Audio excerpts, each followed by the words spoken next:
E. F. Benson. Y ningún pájaro canta.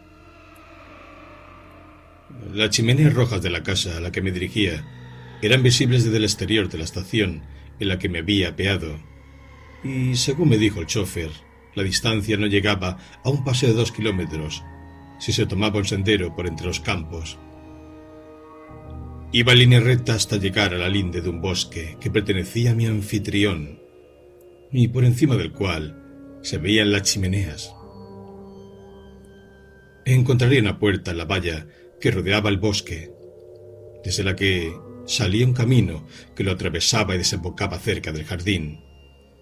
Por eso, en aquella adorable primera hora de la tarde de un día de principios de mayo, me pareció una pérdida de tiempo hacer otra cosa que no fuera pasear cruzando prados y bosques, y partí a pie mientras el vehículo llevaba mi equipaje. Era uno de esos días dorados que ocasionalmente se salen del paraíso y caen sobre la tierra. La primavera había llegado tarde, pero ahora había explotado, y el mundo entero hervía con la savia de la vida. Jamás había visto tal riqueza de flores primaverales, ni tal fuerza del verde, ni había escuchado cantos tan melodiosos de los pájaros que había en los setos. Ese paseo por los prados fue un jubileo de éxtasis festivo. Y lo mejor de todo, me prometí a mí mismo, si era cruzar el bosque que tenía delante y que hacía poco que se había cubierto de un verde lechoso. Encontré la puerta delante de mí y al cruzarla entré en el moteado de sombras y luces del camino cubierto de hierba. Viniendo de la brillante luz del sol, era como entrar en un túnel oscuro. Se tenía la sensación de haber subido repentinamente del brillo de la primavera para entrar en una caverna subacuática. Por encima, las copas de los árboles formaban un techo verde que excluía la luz en un grado notable. Había entrado en un mundo de oscuridad movediza. Después, conforme se fueron distanciando más, su lugar era ocupado por espesos avellanos arbustáceos que irrumpían en el camino, y finalmente el terreno descendía y me condujo hasta un claro cubierto de helecho y brezo y tachonado de abedules. Pero, aunque volví a caminar bajo el cielo luminoso, desde el que se derramaba la luz del sol, el brillo parecía haber perdido su fulgor. El resplandor estaba velado. ¿Se trataba de alguna extraña ilusión óptica? Como si brotara desde detrás de un crespón. Y sin embargo, allí estaba el sol, muy por encima de las copas de los árboles, en un cielo sin nubes. No obstante, la luz era la de un día invernal tormentoso, sin calidez ni brillo. Había además un extraño silencio. Había previsto que los arbustos y los árboles resonarían con el canto de apareamiento de los pájaros. Pero, aunque presté atención, no pude oír ninguna nota, ni el aflautado del zorzal o el mirlo, ni el alegre run run del pinzón, ni el arrullo de la paloma torcaz, ni el clamor estridente del arrendajo. Me detuve para verificar ese silencio extraño.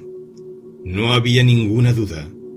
Resultaba fantástico y misterioso, pero supuse que los pájaros sabían bien lo que hacían, y, si estaban demasiado atareados para cantar, era asunto de ellos. Al avanzar, me sorprendió que desde que había entrado en el bosque no había visto ningún tipo de pájaro. Y ahora, al cruzar el claro, mantuve la mirada alerta, pero en vano, y poco después crucé el círculo espeso de árboles que lo rodeaba. Me di cuenta de que en su mayor parte eran hayas que crecían muy cerca unas de otras, y en el suelo solo había una alfombra de hojas caídas y algunas zarzas delgadas. Con esa curiosa oscuridad y con el espesor de los árboles, era imposible ver muy lejos a la derecha o izquierda del camino, y por primera vez, desde que salí del claro, escuché algún sonido indicativo de que había vida. No lejos oí un crujido de hojas, y pensé que se estaba moviendo algún conejo. Pero no sé por qué, me dio la impresión de que no transmitía la pauta de movimiento de un animal pequeño. Tenía una pesadez sigilosa, como si algo mucho más grande se estuviera deslizando y deseara que no le oyeran. Me volví a detener para ver qué podía surgir de la maleza, pero en ese instante cesó el sonido. Simultáneamente me di cuenta de que llegaba hasta mí un olor débil pero pestilente, un olor sofocante y corrupto, y sin embargo acre, más semejante al olor de algo vivo que de algo podrido. Resultaba especialmente vomitivo, y como no quería acercarme más a su origen, seguí mi camino. Al poco llegué a la linde del bosque. Directamente delante de mí había una extensión de prado, y tras este, una puerta de hierro situada entre dos muros de ladrillo, a través de la cual pude vislumbrar un prado bien cuidado y lechos de flores. A la izquierda se levantaba la casa, y sobre la casa y el jardín se derramaba el brillo sorprendente de las últimas horas de la tarde. Hutch Granger y su esposa estaban sentados fuera, sobre la hierba, con el grupo habitual de perros de diversas razas, un collie galés, un perdiguero amarillo, un fox terrier y un pequinés. Sus protestas al entrar yo dieron paso a la bienvenida cuando me reconocieron y fui admitido en el círculo. Teníamos muchas cosas que contarnos, pues había estado fuera de Inglaterra en los últimos 3 meses, durante los cuales Hutch se había mudado a esta pequeña finca que le había dejado un tío de costumbres solitarias, y Daisy y él habían estado atareados durante las vacaciones de Pascua, mudándose a la casa.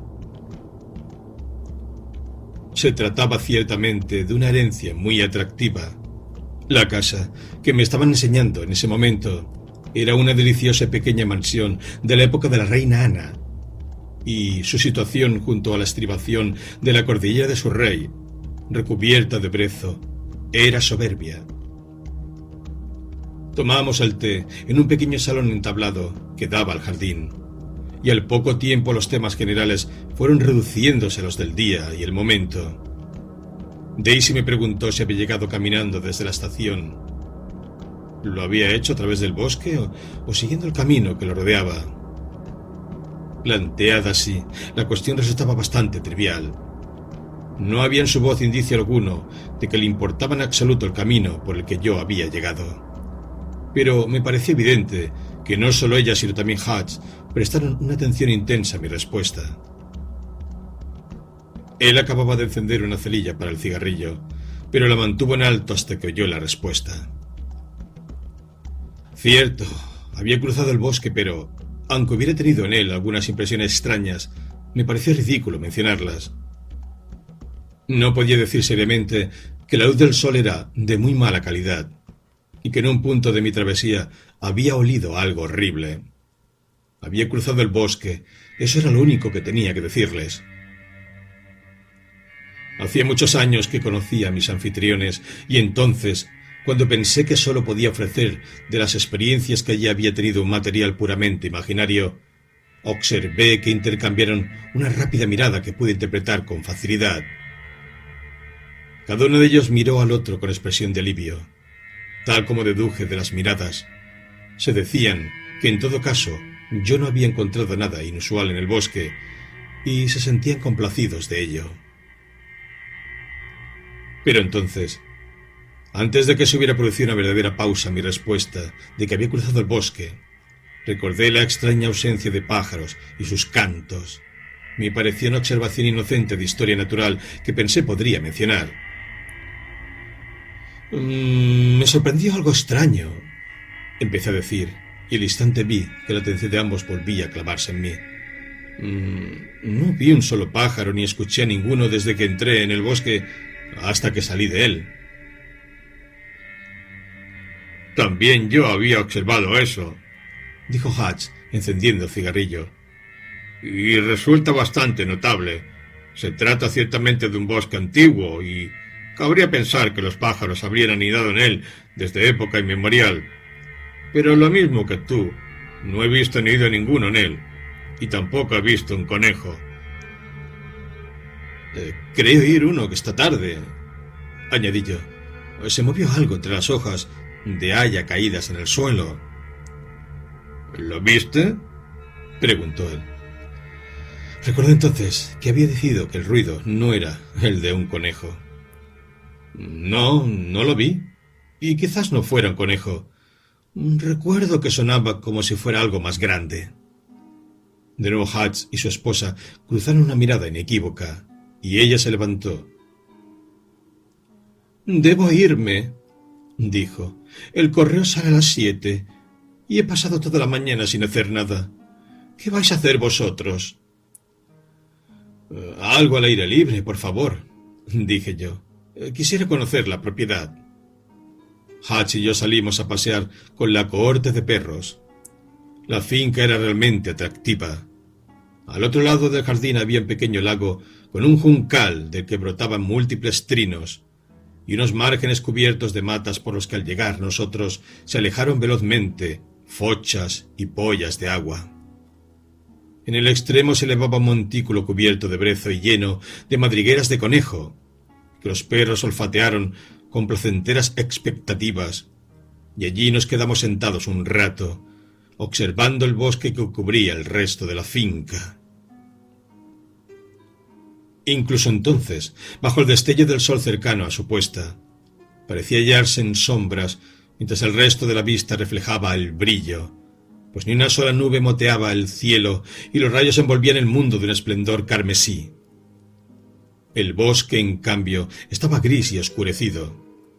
Me di cuenta de que también Hatch lo estaba mirando, y en ese momento, con aire de estar abordando un tema desagradable, se volvió hacia mí. «Cuéntame, ¿te sorprende algo de ese bosque?» «Así es, parece yacer en la sombra». «Pero no puede ser, entiéndeme», replicó, frunciendo el ceño. «¿De dónde viene esa sombra? No del exterior, pues cielo y tierra están encendidos». «¿Del interior, entonces?», pregunté. «Hay algo extraño en ello», dijo por fin tras guardar un momento de silencio. «Aquí hay algo y no sé qué es. Daisy también lo percibe. Nunca va al bosque y parece ser que tampoco lo cruzan los pájaros. ¿Será solo el hecho de que por alguna razón inexplicable no haya pájaros en él lo que pone en marcha nuestra imaginación?» «Bueno, todo eso son tonterías», contesté poniéndome en pie de un salto. «Entremos ahora en él y encontraremos un pájaro. Te apuesto a que lo encontramos». «6 peniques por cada uno que veas», añadió Hatch. Bajamos la colina y rodeamos el bosque hasta encontrar la puerta por la que había entrado aquella tarde. La sostuve abierta después de haberla cruzado para que lo hicieran los perros, pero se quedaron allí, aproximadamente 1 metro, sin que ninguno de ellos se moviera. «¡Vamos, perros!», dije, y Fifi, el fox terrier, se adelantó un paso, pero luego, lanzando un pequeño gemido, volvió a retroceder. «Siempre hacen lo mismo», dijo Hatch. «Ninguno de ellos pondrá una pata dentro del bosque. Fíjate». Les silbó y les llamó, les halagó y les reprendió, pero fue inútil. Los perros permanecían allí, moviendo la cola y lanzando pequeños gemidos de excusa, pero absolutamente decididos a no entrar. «¿Pero por qué?», pregunté. «El mismo motivo que tienen los pájaros, supongo, sea el que sea. Fíjate, por ejemplo, en Fifi, la perrita de temperamento más dulce. Una vez intenté cogerla para entrar con ella en brazos y me mordió. No quieren tener ninguna relación con el bosque. Lo rodean al trote y regresan a casa». Los dejamos allí, y bajo la luz del crepúsculo, que empezaba ahora a desaparecer, nos pusimos en marcha. Usualmente la sensación de algo fantástico desaparece cuando se tiene un compañero, pero entonces, aunque Hatch caminaba a mi lado, el lugar me pareció más extraño todavía que aquella tarde, y me obsesionó una sensación intolerable de inquietud que fue aumentando hasta convertirse en una especie de pesadilla en estado de vigilia. Antes había pensado que el silencio y la soledad habían engañado mis nervios, pero con Hutch a mi lado no podía ser eso, y me di cuenta de que ciertamente no era esa la idea que estaba en la raíz del miedo, sino más bien la convicción de que acechaba allí alguna presencia, todavía invisible, pero que invadía la oscuridad que allí se reunía. No podía hacerme ni la más ligera idea de qué podía ser, o de si se trataba de algo material o fantasmal. Lo único que podía diagnosticar, basándome en mis sensaciones, era que se trataba de algo maligno y antiguo. Cuando llegamos al claro de la mitad del bosque, Hutch se detuvo y observé que había sudor en su frente, aunque la tarde era fría. «Realmente desagradable», dijo. «No me extraña que a los perros no les guste. ¿Qué opinas de esto?» Antes de que pudiera responder, levantó la mano señalando con ella el anillo de árboles que había más allá. «¿Qué es eso?», preguntó con un susurro. Seguí la dirección de su dedo y por medio segundo pensé haber visto, sobre el bosque, una vaga vibración, gris o débilmente luminosa. Se agitó como si hubiera sido la cabeza o la parte delantera de una serpiente enorme que se alzara sobre la parte posterior. Pero desapareció al instante y mi visión había sido tan momentánea que no pude confiar en mi impresión. «Ha desaparecido», dijo Hutch, mirando todavía la dirección que había señalado. Y mientras estábamos allí en pie, escuché de nuevo lo mismo que aquella tarde, un crujido entre las hojas caídas. Pero allí no había viento ni se movía brisa alguna. Hutch se volvió hacia mí. «¿Qué diablos fue eso?», preguntó. «Parecía como una enorme babosa irguiéndose. ¿Lo viste?» «No estoy seguro de si lo vi o no», contesté. «Creo que simplemente capté una visión fugaz de lo que dices». «Pero, ¿qué podía ser?», volvió a preguntar. «¿Un ser material y real o...? ¿Algo fantasmal, quieres decir?», pregunté. «Algo medio camino entre los dos». Más tarde, cuando hayamos salido de aquí, te diré a qué me refería. Aquella cosa, fuese lo que fuese, había desaparecido entre los árboles situados a la izquierda de donde estaba nuestro camino, y en silencio cruzamos el claro hasta que llegamos a la zona en la que los árboles formaban una especie de túnel.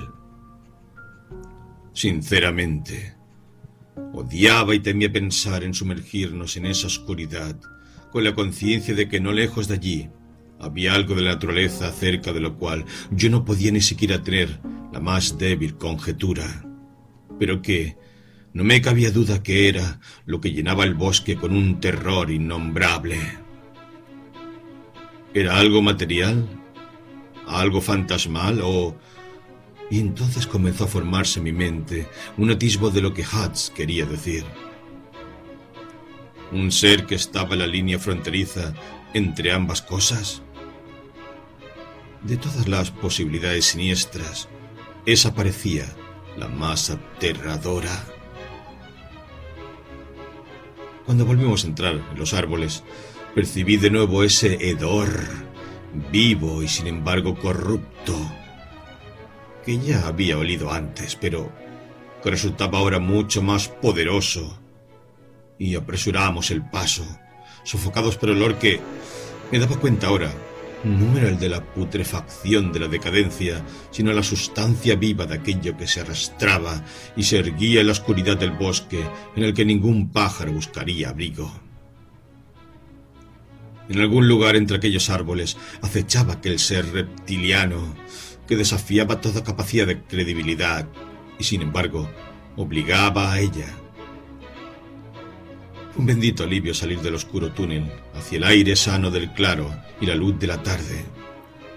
Cuando regresamos, vimos las cortinas corridas y lámparas encendidas dentro de la casa. Había un principio de helada, y Hutch encendió con una cerilla el fuego de su habitación, donde los perros, todavía con actitud de querer excusarse, nos saludaron con grandes movimientos de cola. «Y ahora hablemos y tracemos nuestros planes», dijo Hutch. «Pues sea lo que hay en el bosque, tenemos que llegar al final. Y si quieres saber lo que creo que es, te lo diré». «Adelante», contesté. «Puedes reírte de mí, si quieres, pero cree que es un elemental. A eso me refería cuando dije que era un ser a medio camino entre lo material y lo fantasmal. Nunca había visto uno hasta esta tarde. Solo sentí que había allí algo horrible. Pero ahora lo he visto, y es tal como los espiritualistas y esas personas describen a un elemental. Una babosa enorme y fosforescente, nos dicen de él, que puede rodearse de oscuridad a voluntad». Ahora que nos encontrábamos seguros dentro de la casa, bajo la alegre luz y el calor de la habitación, aquella sugerencia me resultó simplemente grotesca. Fuera, en la oscuridad de ese incómodo bosque, algo en mi interior había temblado y estaba dispuesto a creer en cualquier horror, pero ahora el sentido común se rebelaba. «No querrás decirme que crees en esa basura. Lo mismo podías decir que era un unicornio. Y además, ¿qué es un elemental? ¿Quién ha visto nunca uno? Salvo esas personas que escuchan golpes en la oscuridad y dicen que los ha producido su tía fallecida».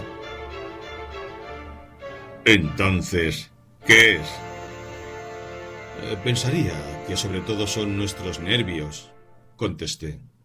«Sinceramente, reconozco que tuve escalofríos cuando crucé el bosque la primera vez, y fue mucho peor cuando lo hice acompañado por ti, pero eran solo nervios. Nos asustábamos de nosotros mismos y nos dábamos miedo el uno al otro». «¿Y también los perros asustan de sí mismos? ¿Y los unos a los otros? ¿Y los pájaros?» Era bastante difícil darle una respuesta, y lo cierto es que abandoné. Hutch siguió hablando.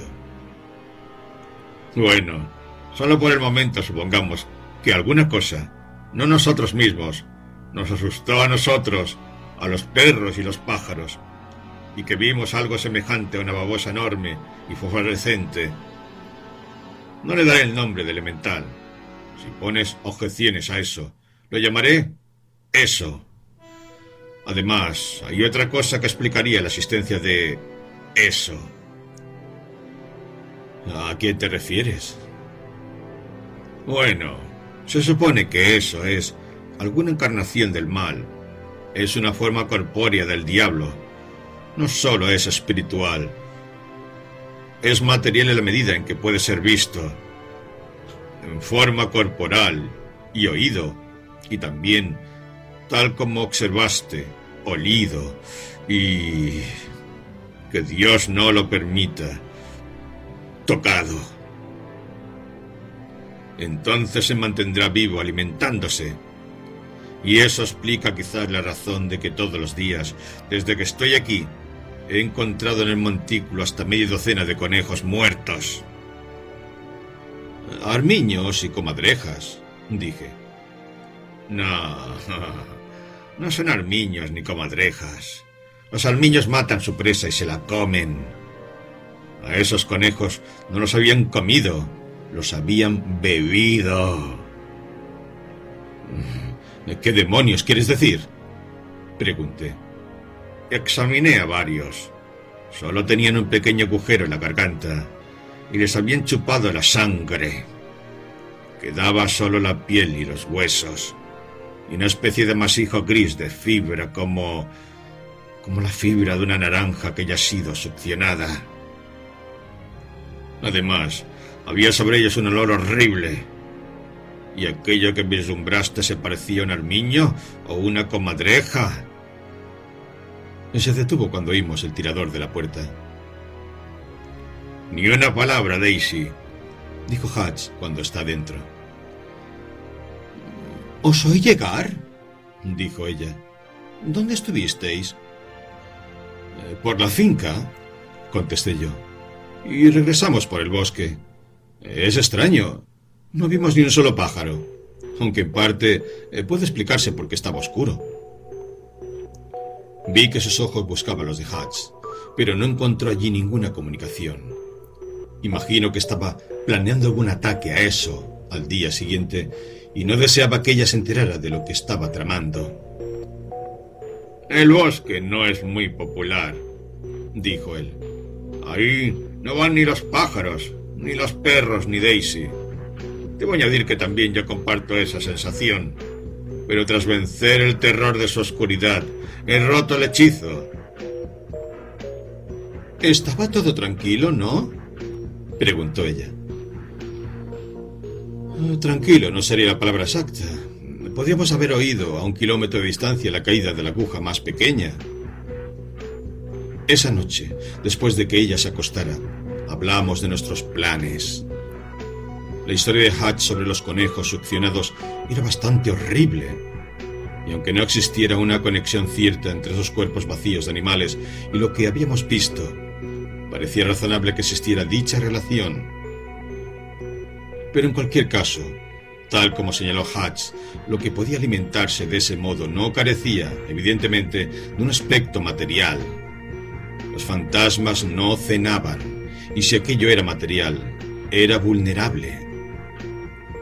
Por tanto, nuestros planes eran muy simples. Íbamos a recorrer el bosque de la misma manera que se acerca uno a las perdices en un campo de nabos, cada uno con una escopeta y cartuchos. No puedo decir que disfrutara anticipando la expedición, pues odiaba el pensamiento de aproximarme a ese misterioso habitante de los bosques.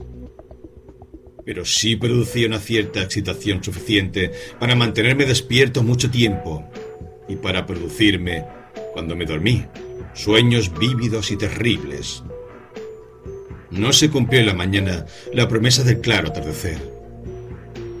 El cielo estaba bajo y nuboso y caía una lluvia fina. Daisy tenía que hacer unas compras que la obligaban a ir a la ciudad. Y en cuanto partió, iniciamos nuestro asunto.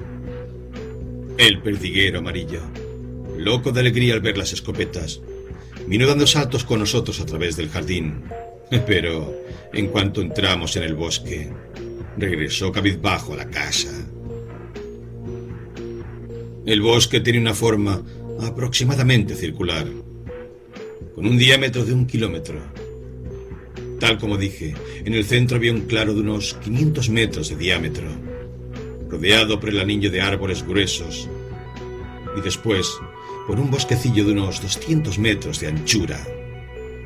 Nuestro plan era recorrer primero juntos el camino que conducía a través del bosque, con todo el sigilo posible, esperando escuchar algún movimiento de aquello que habíamos ido a buscar. Si no lo lográbamos, penetraríamos en el bosque en una dirección circular y separados el uno del otro por unos 50 metros. Con 2 o 3 de esos circuitos cubriríamos bastante bien todo el terreno. No teníamos ninguna idea de la naturaleza de nuestra presa, si trataría de escapar de nosotros o podría atacar. Sin embargo, parecía que el día anterior nos había evitado. La lluvia llevaba una hora cayendo uniformemente cuando entramos en el bosque. Siseaba un poco las copas de los árboles, pero era tan espesa la cobertura que el suelo apenas estaba húmedo. Fuera hacía una mañana oscura. Dentro podría decirse que el sol ya se habría puesto y había caído la noche. Con gran silencio recorrimos el camino de hierba, donde nuestros pasos no hacían ruido, y en una ocasión captamos una varada de olor a corrupción viva. Pero, aunque nos detuvimos y prestamos atención, no se oyó sonido alguno, salvo la lluvia sibilante sobre nuestras cabezas. Cruzamos el claro y llegamos a la puerta del otro extremo sin encontrar señal alguna. Nos tendremos que meter entre los árboles, dijo Hatch. Será mejor empezar por donde antes lo oímos. Regresamos allí. Una zona situada hacia la mitad del círculo de árboles. El olor seguía suspendido en el aire sin viento. Adelante unos 50 metros, dijo él. Luego partiremos. Si cualquiera de nosotros da con una pista, lanzará un grito. Avancé por el camino hasta tener la distancia adecuada. Le hice una señal y nos metimos entre los árboles. Jamás había conocido esa sensación de soledad profunda. Sabía que Hatch avanzaba en paralelo conmigo, a solo 50 metros. Y si detenía mi avance podía oír débilmente sus pasos sobre las hojas de haya. Pero al mismo tiempo, en ese lugar oscuro me sentía como si estuviera completamente apartado de toda compañía humana. El único ser vivo que acechaba allí era esa monstruosa y misteriosa criatura maligna. Tan juntos estaban los árboles unos de otros que no podía ver más allá de 10 metros en ninguna dirección. Todos los lugares exteriores al bosque parecían infinitamente remotos. E infinitamente remoto me resultaba también todo lo que me había sucedido en la vida humana normal. En ese lugar antiguo y maligno me sentía desprovisto de todas las experiencias sanas. La lluvia había cesado. Ya no susurraban las copas de los árboles. Ya no era un testigo de que existía un mundo y un cielo exteriores, y solo algunas gotas caían desde los árboles sobre las hojas de haya. De repente oí la señal de la escopeta de Hatch, seguida por un grito. ¡He fallado!, gritó. ¡Va en tu dirección! Le oí correr hacia mí, sobre las crujientes hojas de haya, y sin duda sus pasos ahogaron un ruido más sigiloso que estaba cercano a mí. Supongo ahora que hasta que volví a oír otro tiro de Hatch, todo sucedió en menos de un minuto. De haber tardado más, creo que no podría estar contándolo ahora. Me preparé entonces, tras oír las voces de Hatch, con la escopeta amartillada, dispuesta a llevármela al hombro, y escuché sus pasos a la carrera. Pero seguía sin ver nada ni oír nada a lo que disparar. De pronto, entre dos hayas, muy cerca de mí, vi lo que solo soy capaz de describir como una escena de oscuridad. Rotaba velozmente hacia mí, sobre los escasos metros que nos separaban, y ya demasiado tarde escuché debajo el crujido de las hojas de haya. Antes de que me alcanzara, mi cerebro comprendió qué era o qué podía ser. Pero antes de que pudiera levantar la escopeta para disparar, esa nada estaba sobre mí. Me arrebataron la escopeta de la mano y me vi envuelto en la negrura, que era la esencia misma de la corrupción. Me derribó. Caí boca arriba y mientras estaba allí tumbado sentí sobre mí el peso de ese asaltante invisible. Al mover desesperadamente las manos, estas tocaron algo frío, barroso y peludo. Mis manos resbalaron en aquello y un momento después sentí sobre mi hombro y cuello algo parecido a un tubo de goma. El extremo se sujetó a mi cuello como una serpiente y sentí que la piel se levantaba debajo. Intenté de nuevo desgarrar y apartar de mí aquella fuerza obscena, y mientras forcejeaba oí los pasos de Hatch muy cerca de mí, a través de aquella capa de oscuridad que le ocultaba todo.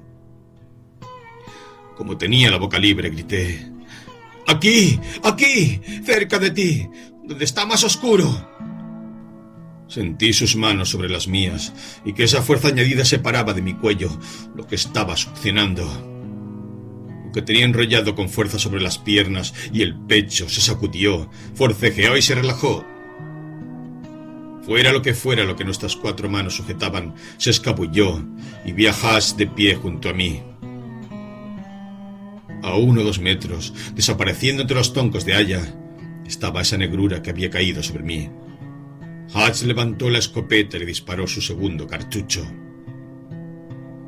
La negrura se dispersó, y allí estaba lo que habíamos buscado, sacudiéndose y retorciéndose como un enorme gusano. Todavía estaba vivo, así que cogí la escopeta que tenía a mi lado y le disparé 2 cartuchos más. Las sacudidas fueron convirtiéndose en simples estremecimientos hasta que finalmente se quedó inmóvil. Con la ayuda de Hatch me puse en pie y los dos volvimos a cargar antes de acercarnos. Sobre el suelo había algo monstruoso, mitad babosa, mitad gusano. No tenía cabeza, terminaba en una punta roma con un orificio. Era de color gris, cubierto de unos pelos negros dispersos. Creo que su longitud era de algo más de 1 metro. Su grosor en la zona más ancha era como el del muslo de un hombre, reduciéndose hacia cada extremo. Los perdigones le habían dado por todas partes, y de los agujeros que habían hecho no rezumaba sangre, sino una materia gris y viscosa.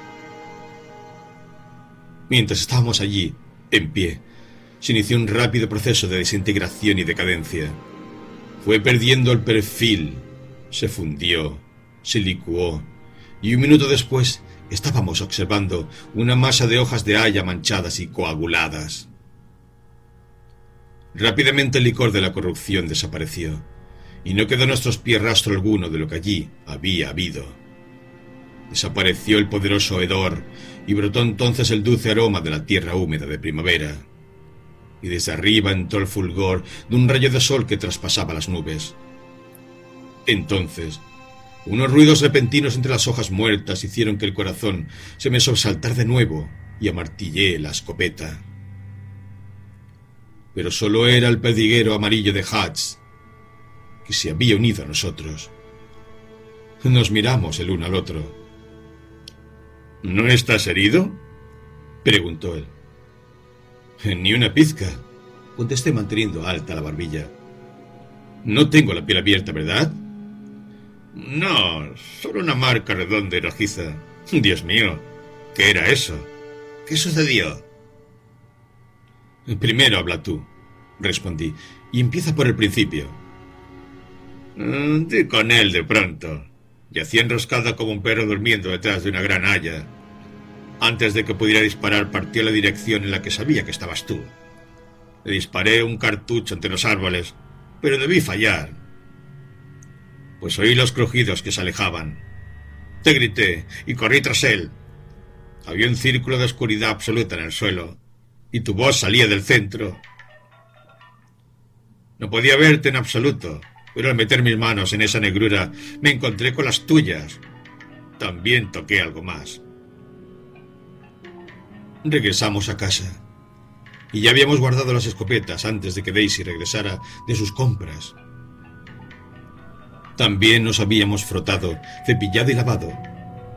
Ella entró en la sala de fumadores. «¡Qué perezosos sois!», dijo ella. «El tiempo ha aclarado y todavía estáis en casa. Salgamos enseguida». «Hatch me ha contado que te desagrada el bosque», dije yo poniéndome en pie. «Y la verdad es que es un bosque encantador. Ven y lo verás. Él y yo caminaremos a tu lado, cogiéndote de la mano, y los perros nos protegerán. Ni uno de ellos penetrará 1 metro en ese bosque», dijo ella. «Oh, sí, lo harán. Al menos trataremos de que lo hagan. Prométenos que entrarás si ellos lo hacen». Hatch le silbó y emprendimos el camino hacia la puerta. Se sentaron jadeando hasta que la abrimos y se metieron en la espesura, persiguiendo olores interesantes. «¿Y quién decía que no hay pájaros aquí?», preguntó Daisy. «Fijaos en ese petirrojo. Vaya, si son 2. Y parece que están buscando una casa».